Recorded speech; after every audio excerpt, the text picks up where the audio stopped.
500 और 1000 के नोट बंद होने के बाद बैंक्स के बाहर लंबी लंबी लाइंस लगी हैं। कुछ लोग परेशान हैं तो कुछ लोग प्रधानमंत्री के इस कदम में कंधे से कंधा मिलाकर साथ खड़े हैं। लोगों की परेशानी और काले धन की समस्या पर आज प्रधानमंत्री गोवा में अपने भाषण के दौरान भावुक हो उठे और उन्होंने साफ कर दिया कि वो काले धन से देश को मुक्त कराने के लिए अंत समय तक लड़ेंगे। और देश के लाखों लोग नींद के लिए गोलियां खरीदने जा रहे हैं, गोलियां नहीं मिल रही है।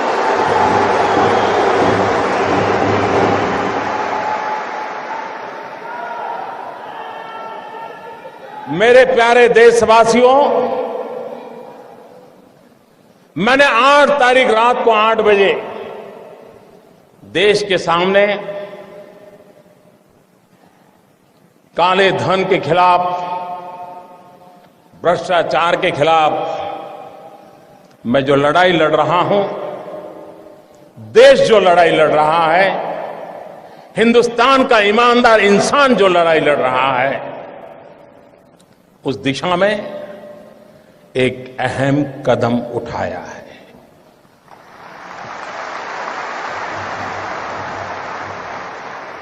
लेकिन कुछ लोग हैं जो अपने ही ख्यालों में खोए रहते हैं।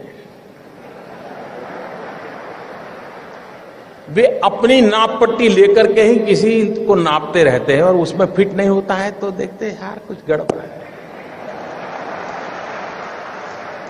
अगर इस देश के अर्थशास्त्रियों ने, इस देश के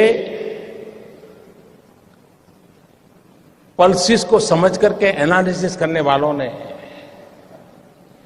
ये पुरानी सरकारें, पुराने नेता, उनको नाप के तोलने के जो तराजू है, मेरे आने के बाद अगर बदल दिए होते तो ये दिक्कत नहीं आती।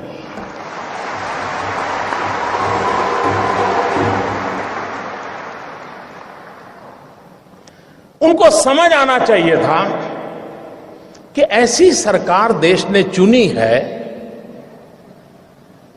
जिसके पास से देश की अपेक्षा है।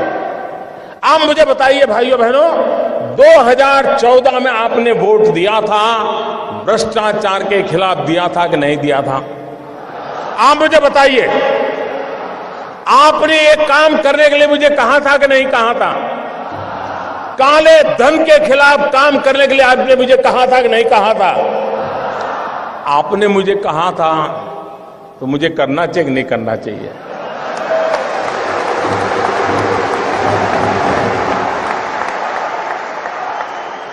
आप मुझे बताइए, आपने जब मुझे ये करने के लिए कहा था तो आपको भी पता था ना भाई ये काम करूंगा तो थोड़ी तकलीफ होगी, पता था कि नहीं था? ऐसा तो नहीं था कि बस आपको ऐसे ही मुंह में पतासा आ जाएगा, ऐसा तो नहीं था ना, सबको मालूम था। ये सरकार बनने के तुरंत बाद हमने एक सुप्रीम कोर्ट के निवृत्त न्यायमूर्ति के नेतृत्व में स्पेशल इन्वेस्टिगेशन टीम बनाई, SIT। दुनिया में कहां कहां ये कारोबार चल रहा है, इस पर ये टीम काम कर रही है और हर 6 महीने वो सुप्रीम कोर्ट को रिपोर्ट कर रही है। ये काम पहले वाली सरकारें टालती रही थी, हमने किया था। अपने यहां कहावत है, पुत्र के लक्षण पालने में।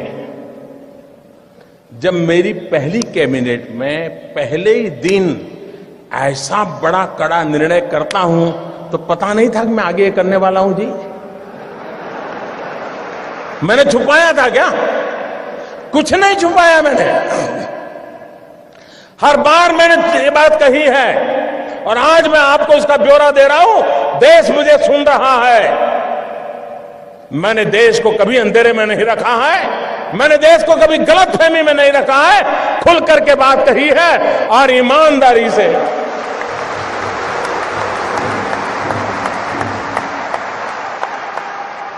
भाइयों बहनों, दूसरा जरूरी काम था, दुनिया के देशों के साथ पिछले 50-60 साल में ऐसे एग्रीमेंट हुए थे कि जिसके कारण हम ऐसे बंध गए थे कि हम कोई जानकारियां ही नहीं पा रहे थे। हमारे लिए बहुत जरूरी था कि दुनिया के देशों से पुराने जो एग्रीमेंट है उसमें बदलाव करें, कुछ देशों के साथ नया एग्रीमेंट करें। अमेरिका जैसे देशों को मैं समझाने में सफल हुआ कि आप हमारे साथ एग्रीमेंट कीजिए और आपकी बैंकों में किसी हिंदुस्तानी का पैसा है, आता है या जाता है, हमें तुरंत पता चलना चाहिए। यह काम मैंने दुनिया के कई देशों के साथ किया है, कुछ देशों के साथ अभी भी चल रहा है, लेकिन विश्व में कहीं पर भी भारत की चोरी लूट का पैसा गया है तो उसकी तुरंत जानकारी मिले, इसका प्रबंध पुरजोश तरीके से हमने किया है। हम जानते हैं, आपको भी पता है कि दिल्ली के किसी बाबू का ये गोवा में फ्लैट बना हुआ है ना। मैं गोवा के बिल्डरों से मेरी शिकायत नहीं है, उनका तो काम है मकान बेचना, लेकिन गोवा में जिसकी 7 पीढ़ी में कोई गोवा रहता नहीं है, वो पैदा हुआ कहीं और, काम कर रहा है दिल्ली में, बड़ा बाबू है, फ्लैट खरीदा गोवा में। किसके नाम? खुद के नाम खरीदते हैं क्या? औरों के नाम से खरीदते कि नहीं खरीदते लोग? हमने कानून बनाया, जो भी बेनामी संपत्ति होगी, दूसरे के नाम की संपत्ति होगी, हम कानूनन अब उस पर हमला बोलने वाले। ये संपत्ति देश की है, ये संपत्ति देश के गरीब की है, और मेरी सरकार सिर्फ और सिर्फ देश में से गरीबों की मदद करना मेरा कर्तव्य मानती है, और मैं उसको करके रहूंगा।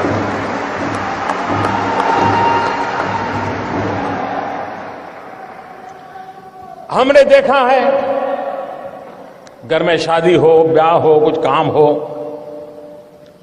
ज्वेलरी खरीदते हैं, बीवी का जन्मदिन हो, ज्वेलरी खरीदते हैं, कभी सोना खरीदते हैं, और ज्वेलर भी कोई बात नहीं, ले जाइए साहब, थैला भर करके ले आइए, ले जाइए, न बिल देना, न लेना, न कोई हिसाब रखना, कुछ नहीं साहब। चल रहा था कि नहीं चल रहा था? सब कैश चलता था कि नहीं चलता था? ये कोई गरीब लोग करते थे क्या? ये बंद होना चाहिए कि नहीं होना चाहिए? हमने नियम बनाया कि 2 लाख रुपए से ज्यादा अगर आप गहने खरीदते हैं, ज्वेलरी खरीदते हैं, तो आपको आपका पैन नंबर देना पड़ेगा ही। इसका भी विरोध हुआ था। आप हैरान होंगे, आधे से ज्यादा पार्लियामेंट के मेंबर, आधे से ज्यादा मुझे यह कहने के लिए आए थे कि मोदी जी ये नियम मत लगाओ,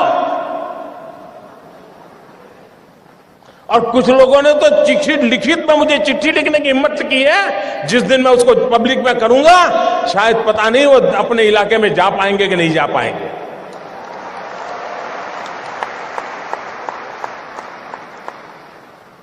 अगर आपके पास पैसे हैं, आप सोना जवेरात खरीदते हैं, हम इतना ही कहते हैं कि भाई आपका जो इनकम टैक्स का पैन नंबर है वो लिखवा दीजिए, पता तो चले कौन लेता है, पैसा कहां से आता है, कहां जाता है। भाइयों बहनों, ये 70 साल की बीमारी है और मुझे 17 महीने में मिटानी है।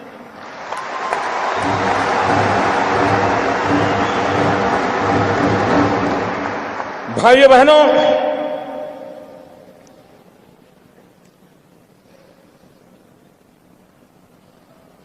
हमने एक और काम किया, पहले की सरकारों ने भी किया था।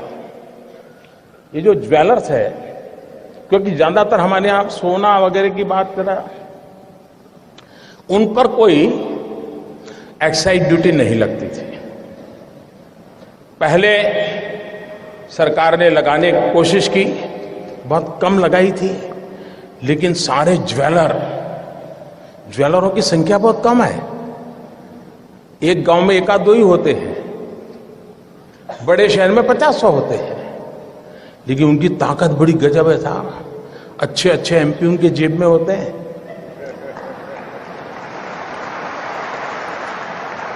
और ज्वेलरी पर जब एक्साइज लगाई तो मेरे पर इतना दबाव आया, एमपीओ का दबाव, डेलीगेशन, हमारे परिचित, साहब ये तो सब इनकम टैक्स वाले लूट लेंगे, ये तबाह कर देंगे, ऐसे ऐसे बताते थे।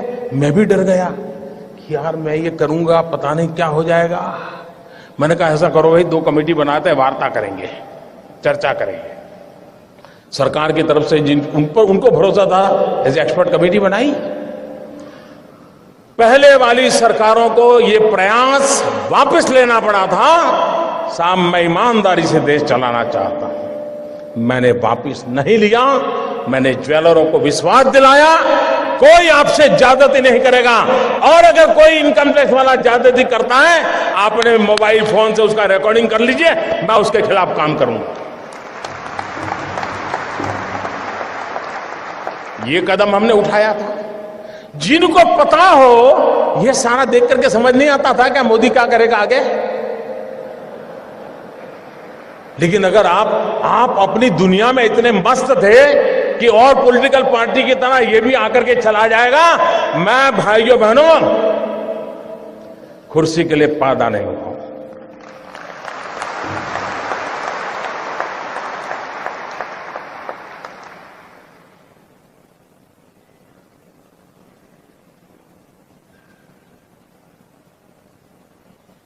मेरे देशवासियों, मेरे घर परिवार,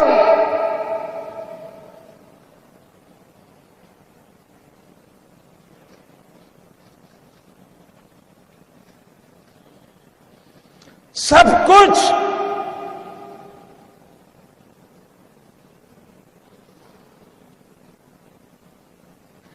देश के लिए छोड़ा है।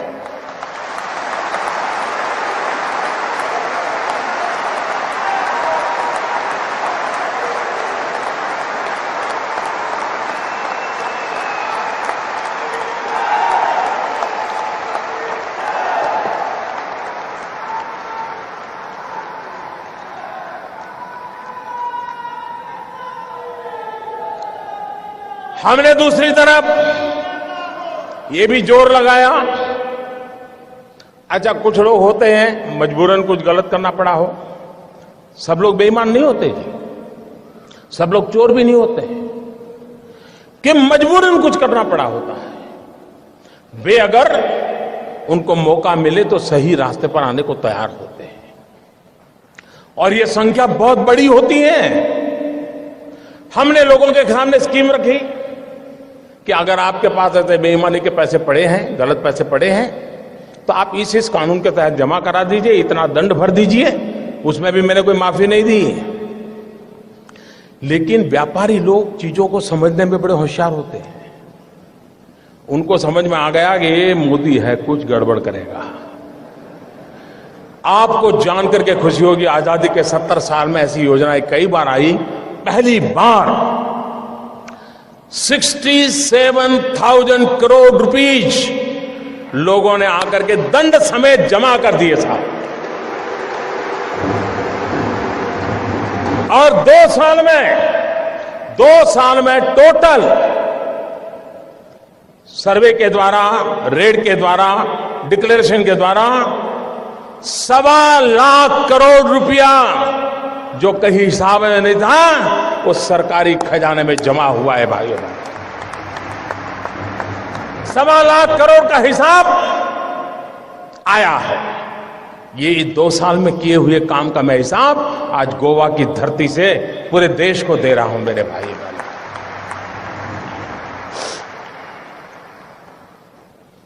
उसके बाद हमें मालूम था मुझे क्या करना है। हमने जनधन अकाउंट खोले। जब मैं ये स्कीम लेके आया था तो मेरी कैसी मजाक हुई थी, पार्लियामेंट में भाषण कैसे हुई थी आपको याद होगा। मुझे पता नहीं क्या कहा जाता था। उनको लग रहा था कि मोदी के बाल नोच लेंगे तो मोदी डर जाएगा। अरे मोदी को जिंदा जला दोगे तो भी मोदी डरता नहीं।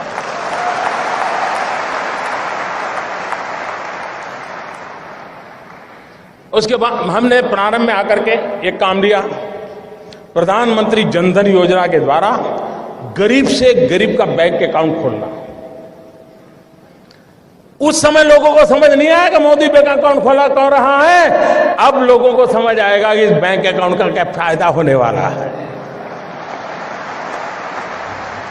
करीब करीब 20 करोड़ से ज्यादा गरीब लोगों के बैंक अकाउंट खोले और हिंदुस्तान में अमीर लोगों के जेब में बटवे में भांति भांति बैंक को क्रेडिट और डेबिट कार्ड होते हैं। गरीब तो बेचारा सोच ही नहीं सकता था ऐसा भी कोई कार्ड होता है, कार्ड से मिल जाता है कुछ, पता नहीं था उसको। भाइयों बहनों, प्रधानमंत्री जनधन योजना के लिए बहन के खाते खोले ऐसा नहीं, इस देश के 20 करोड़ लोगों को हमने रुपए कार्ड दिया है, डेबिट कार्ड दिया है और यह आज से 1 साल पहले किया हुआ है।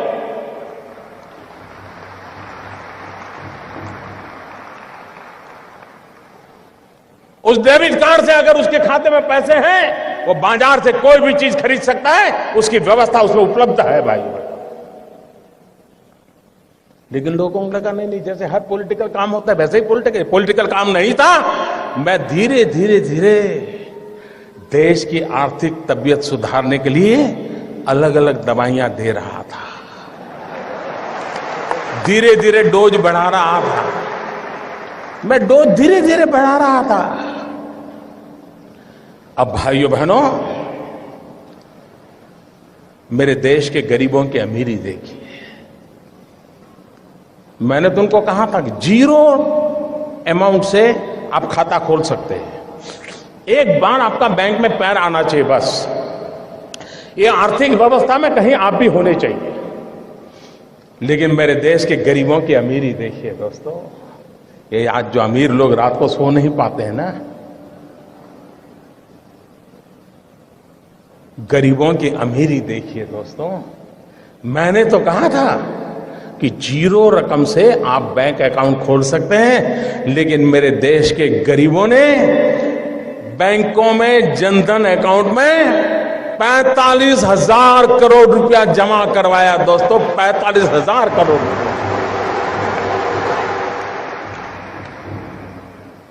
यह देश के सामान्य मानवी की ताकत को हम पहचाने।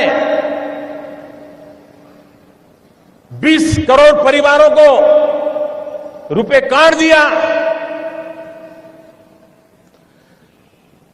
फिर भी कुछ लोग मानते ही नहीं थे। उनको लगता था यार कोई राजनीतिक गोटी बिठा देंगे तो हो जाएगा मामला। हमने एक बहुत बड़ा सीक्रेट ऑपरेशन किया।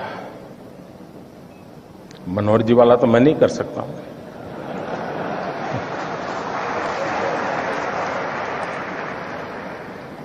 दस महीने से काम पे लगा रहा। एक छोटी विश्वस्त टोली बनाई, क्योंकि इतनी नई नोटें छापना, नोटें पहुंचाना बड़ा कठिन, चीजें छिपाना बड़ा सीक्रेट रखना, वरना ये लोग ऐसे होते साहब, पता चल जाए तो साहब अपना कर लेंगे। और 8 तारीख रात 8 बजे देश का सितारा चमकाने के लिए एक नया कदम उठा लिया दोस्तों। और मैंने उस रात को भी कहा था कि इस निर्णय से तकलीफ होगी, असुविधा होगी, कठिनाइयां होगी, ये मैंने पहले दिन कहा है। लेकिन भाइयों बहनों, मैं आज देश के उन करोड़ों लोगों के सामने सर झुकाता हूं कि सिनेमा के थिएटर पर लाइन लगाते हैं ना, वहां भी झगड़ा हो जाता है। मैं देख रहा हूं पिछले 4 दिन से हजारों लोग पैसों के लिए कतार खड़ा के लगे हैं, लेकिन हर एक के मुंह से एक ही आवाज आ रही है कि ठीक है, मुसीबत हो रही है, तकलीफ हो रही है, पैर दुख रहे हैं, लेकिन देश का भला हो। मैं आज सार्वजनिक रूप से बैंक के सभी कर्मचारियों का अभिनंदन करता हूं। एक साल में, मेरे शब्द लिखिए, एक साल में बैंक के मुलाजिम को जितना काम करना पड़ता है ना, उससे ज्यादा काम वो पिछले 1 हफ्ते से कर रहा है जी, उससे ज्यादा काम कर रहा है। मुझे खुशी हुई, मैंने सोशल मीडिया में देखा, रिटायर्ड बैंक के कर्मचारी, किसी की उम्र 70 साल, किसी की 75 साल, वो बैंक में गए, उन्होंने कहा साहब रिटायर हो गए हैं, लेकिन इस पवित्र काम में हमें आता है, अगर आप हमें बिठा करके काम में लगाना चाहते हैं तो हम हमारी सेवा देने के लिए तैयार। मैं उन रिटायर्ड बैंक के कर्मचारियों का भी आज अभिनंदन करना चाहता हूं, जिन्होंने अपनी सेवाएं देने के लिए अपनी पुरानी ब्रांच में जाकर के मदद करने के लिए गुहार लगाई है। मैं उनका अभिनंदन करता हूं। मैं उन नौजवानों का अभिनंदन करता हूं जो कतार के बाहर धूप में खड़े रह करके अपने खर्चे से लोगों को पानी पिला रहे हैं, सीनियर सिटीजन के बिठाने के लिए कुर्सियां लेकर के दौड़ रहे हैं। चारों तरफ देश की युवा पीढ़ी खास करके इस समय इस काम को सफल करने के लिए काम में लगी है। इस काम की सफलता का कारण 8 तारीख के 8 बजे मोदी का निर्णय नहीं है। इस काम की सफलता का कारण 125 करोड़ देशवासी, जिसमें कुछ लाख छोड़ दो, कुछ लाख छोड़ दो, ये जी जान से लगे हैं, इसलिए ये योजना सफल होना सुनिश्चित है। भाइयों बहनों, मैं दूसरी बात बताना चाहता, मुझे बताइए, हमारे देश में मतदाता सूची, वोटर्स लिस्ट, सभी पॉलिटिकल पार्टियां मतदाता सूची बनाने में काम करती है, नहीं करती है? सरकार की सभी लोग काम करते हैं कि नहीं करते हैं? सारे टीचर्स करते हैं कि नहीं करते हैं? उसके बावजूद भी जिस दिन पोलिंग होता है, शिकायत आती है कि नहीं आती है? मेरा नाम निकल गया, हमारी सोसाइटी का नाम निकल गया, मुझे वोट नहीं देने देते। मुसीबत आती है कि नहीं आती है? इतना सारा ओपन होने के बाद भी तकलीफ आती है कि नहीं आती है? भाइयों बहनों, हमारे देश में चुनाव होता है। चुनाव में तो क्या करना होता है? जाना, बटन दबाना, वापिस आना, इतना ही करना है ना।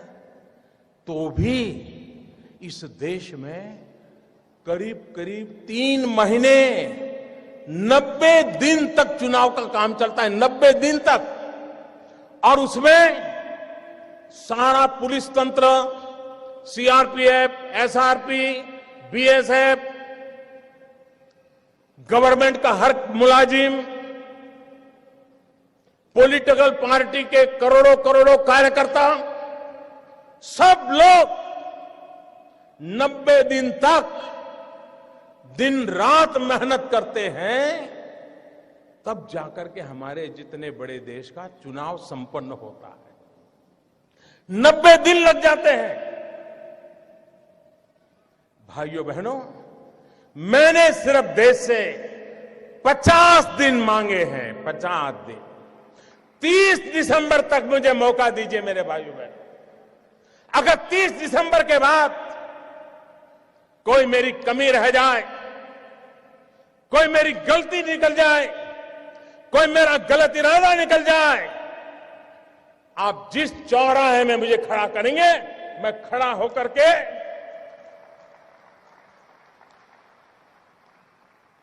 देश जो सजा करेगा वो सजा भुगतने के लिए तैयार हूं।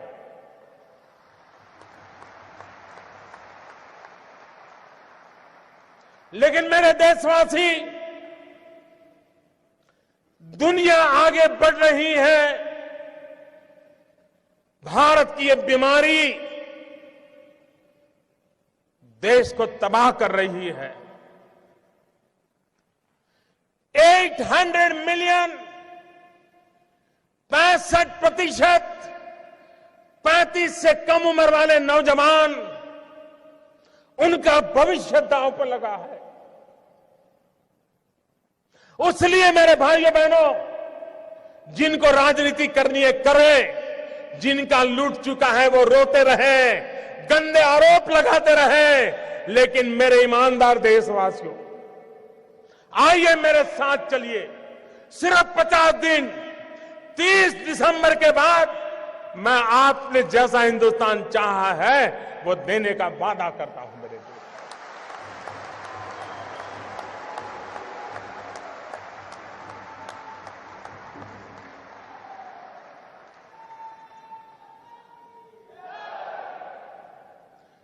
मेरे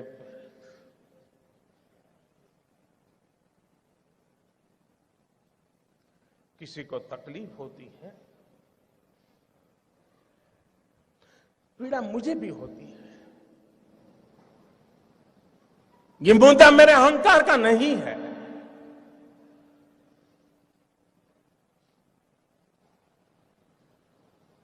भाइयों बहनों,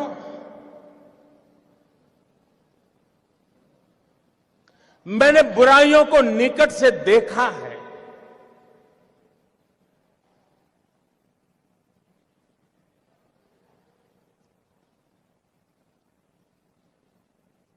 देशवासियों की तकलीफ समझता हूं, उनकी मुसीबत समझता हूं, लेकिन ये कष्ट सिर्फ 50 दिन के लिए है।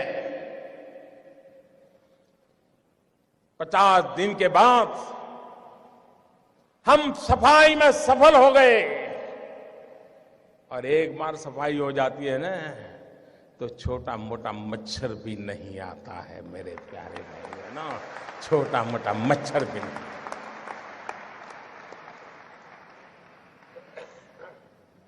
मुझे विश्वास है मैंने लड़ाई ईमानदार लोगों के भरोसे शुरू की है, और ईमानदार लोगों की ताकत पर मुझे पूरा विश्वास है, पूरा यकीन है, पूरा भरोसा है।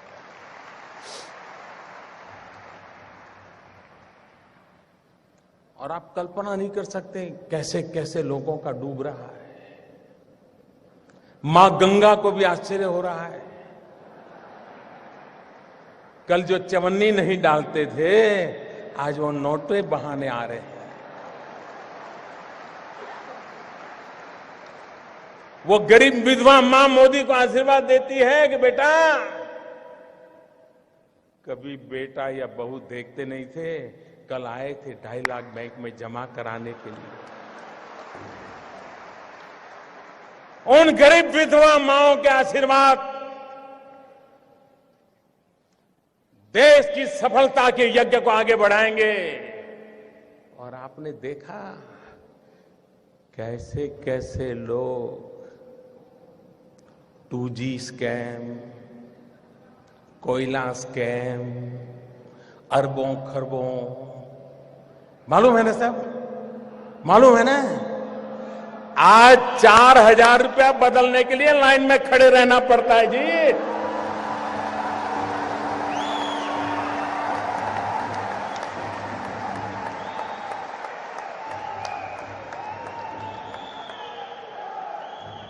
अरे 125 करोड़ देशवासियों का प्यार न होता, विश्वास न होता, सरकारें तो आती और चली जाती। मेरे भाइयों बहनों, ये देश अजरा अमर है, ये देश का भविष्य उज्जवल है। इस उज्जवल भविष्य के लिए कष्ट झेलना। कुछ मैं कभी कभी हैरान हूं। अभी कल मुझे एक पत्रकार बंधु से बात हुई, मैंने आप तो मुझे दिन रात कहते हो मोदी जी बस युद्ध हो जाए, युद्ध हो जाए। मैंने कहा फिर तकलीफ होगी तो क्या करोगे? बिजलियां बंद हो जाएगी, चीजें आना बंद हो जाएगी, रेलवे कैंसिल हो जाएगी, रेलवे में फौज के लोग जाएंगे, आप नहीं जा पाएंगे, तब क्या करोगे? अच्छा बोले ऐसा होता है। कहना बड़ा सरल होता है भाई, उपदेश देना बड़ा सरल होता है। जब निर्णय करते हैं तब उसके साथ चलना सामान्य मानवी की कोई तकलीफ नहीं होती है। मैं देशवासियों को एक और कहना चाहता हूं, इन दिनों बहुत लोगों की इस भ्रष्टाचार या काले धन के मुद्दे पर बोलने की हिम्मत नहीं है, क्योंकि जो भी बोला है पकड़ा जाता है कि यार तुझ कुछ दान में काला है। हर कोई हंसते हुए चेहरे बोल रहा है नहीं नहीं मोदी जी ने अच्छा किया, अच्छा किया।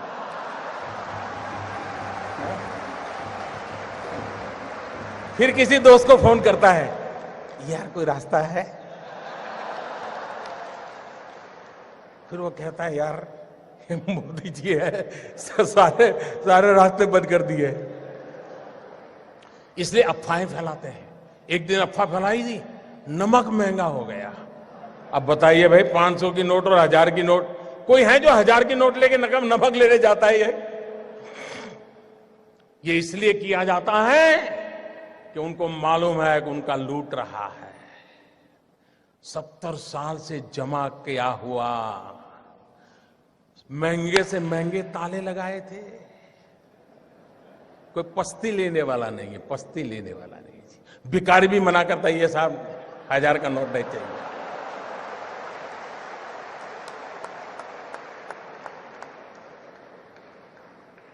भाइयों बहनों, ईमानदार को कोई तकलीफ नहीं है। कुछ लोग अपनी नोट कहते हैं, मुझे सच मालूम नहीं, लेकिन चर्चा चल रही है, कहते 450 में बेच रहा है, कोई 500 की नोट, कोई 300 में दे रहा है। मैं देशवासियों को कहता हूं, आपका 500 रुपये में से एक नया पैसा कर्म करने की ताकत किसी की नहीं है। आपका 500 रुपया मतलब 499 एंड 100 पैसा पक्का।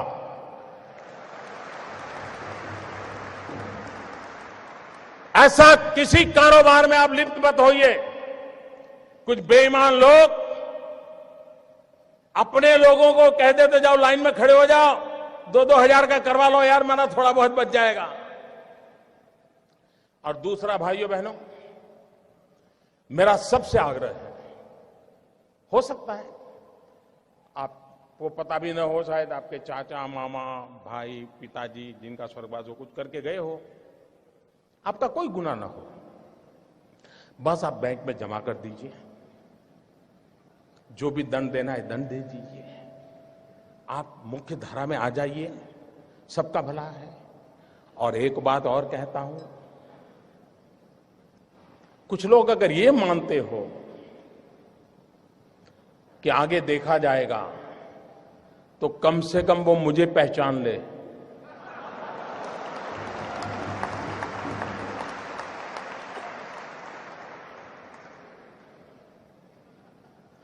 देश आजाद हुआ तब से अब तक का आपका कच्चा चिट्ठा मैं खोल दूंगा।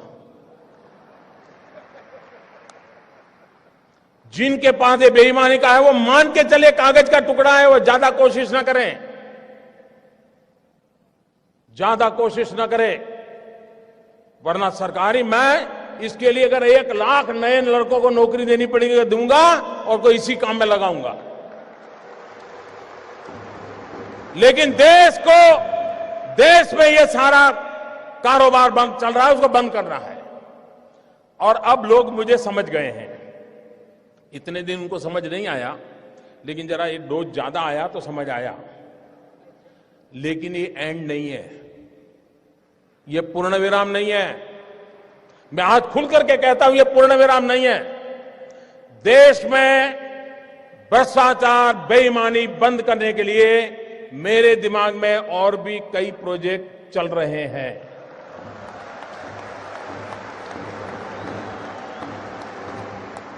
ये आने वाले हैं। इंडिया की तमाम तरह की खबरों के लिए हॉट इंडियन न्यूज को सब्सक्राइब करना ना भूलें।